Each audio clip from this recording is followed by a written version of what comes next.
Okay, I need you to hear me out on this one. Because when I first found this case, I sat there, staring at my screen, for like 5 minutes just trying to process what I was reading. This actually happened in America, and it's still not fully resolved today. There's this little girl, looks about 6 years old, sweet face, big eyes. A family adopts her, loves her, brings her into their home. Normal story so far, right? Then one night, the mom wakes up, and this little girl is standing over her bed, holding a knife. Just standing there, staring. Now, before you go, okay, nightmare, sleepwalking, whatever. That isn't what this is. What happened next is going to make you question everything you think you know about childhood, about adoption, and about how easily the system can fail the most vulnerable person in the room. So let's back up. All the way back. Natalia was born in Ukraine in September of 2003, and from day one, life wasn't exactly fair to her. She was born with a rare condition called spondyloepiphyseal dysplasia. Big word, I know. Basically, it stops your bones from growing the way they're supposed to. So no matter how old she got, on the outside, she was always going to look like a small child. Think about that for a second. Being 20 years old, but the entire world looking at you and seeing a 6-year-old. That was Natalia's reality. Every single day. And this one condition, something she was born with, something she had zero control over, is what ended up at the center of one of the most disturbing legal cases in American history. Before any of this, though, there was another family. In 2008, a couple in New Hampshire adopted her first. She came from Ukraine into a whole new country, a whole new language, a whole new life. But just 2 years later, they gave her up, citing behavioral issues, just handed her back. A 5-year-old already abandoned once before the story most people know even begins. Then, in 2010, a couple from Indiana, Michael and Kristine Barnett, adopted her. She was 6. They already had 3 biological sons.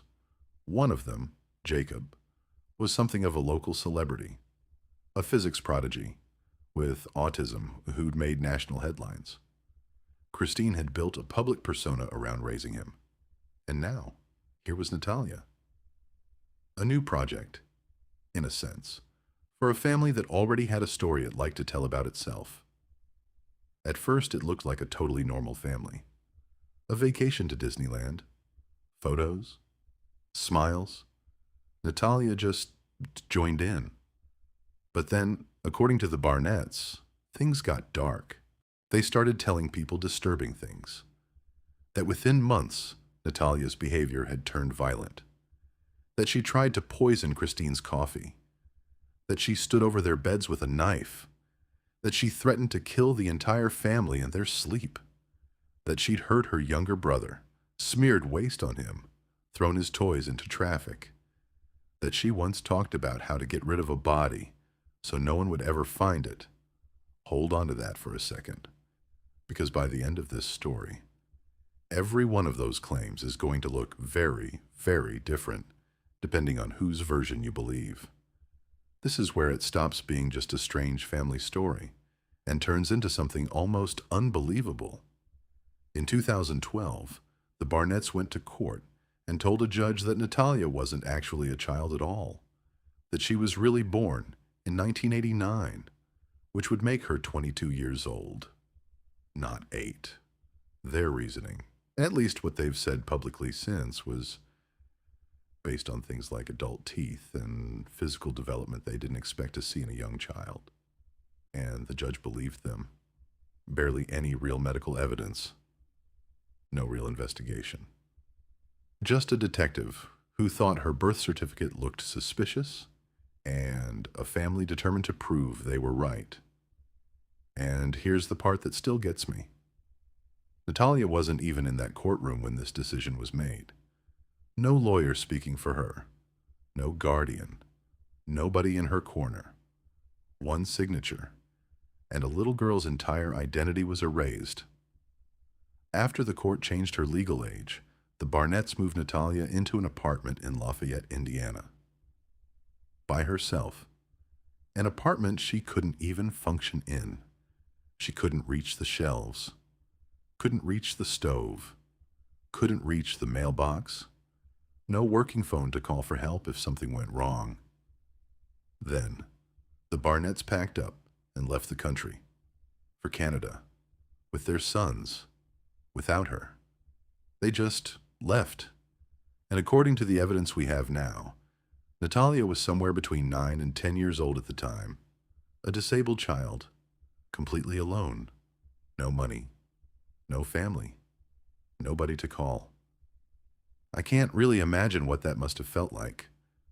Sitting in an empty apartment in a city you don't know, wondering why the people who said they loved you just disappeared. A neighbor eventually noticed something was wrong and stepped in. Cynthia Mans, the woman who found her, would later say Natalia was struggling just to survive day to day. Honestly, I don't want to think about what would have happened if she hadn't looked twice. This case became public in a huge way after that.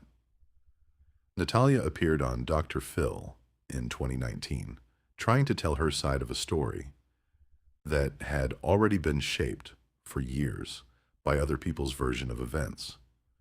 Her life eventually became the subject of a docuseries and then a scripted show because by that point, people couldn't stop asking the same question.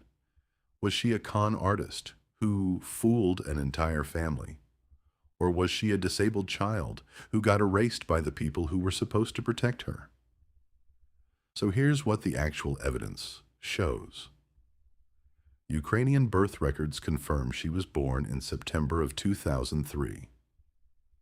A DNA test done in 2023 estimated her age at around 22 at the time of testing, which lines up perfectly with a 2003 birth year, not 1989. If the Barnetts' version were true, her biological mother would have given birth to her at 10 years old. Prosecutors thought they had what they needed. But because of legal technicalities, because the system had already failed her once by legally locking in that false birth year, the Barnetts largely walked. The court ruled that any charges based on her actual age couldn't even be considered, since it would mean overturning that original 2012 ruling. So the case had to be built around her disability instead of her age. During the trial, defense attorneys showed footage of Natalia doing everyday things, shopping, walking across a street, and argued she was a fully capable adult who chose to leave on her own. Natalia testified that she didn't know how to cook, couldn't operate a washing machine, and physically couldn't reach the things she needed in that apartment because of her height. Michael was found not guilty in 2022. Kristine's charges were dismissed in 2023. And Natalia was the one left to carry everything that happened to her.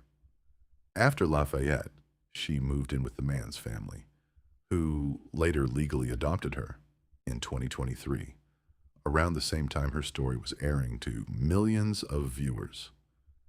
But by the end of that same year, she left that home too, alleging controlling and restrictive behavior, saying her contact with the outside world had been limited. She's since found stability, living with another family in upstate New York, people she says she'd always wished she could have grown up with in the first place. Michael Barnett has since spoken publicly with visible regret, saying things like he beat himself up for not being stronger, for not protecting her the way he should have. Natalia's response to him in one of their recorded conversations was simple. She told him he was supposed to be her dad. Here's what gets me about this whole thing. Natalia never asked for any of this. She was born with a condition she didn't choose.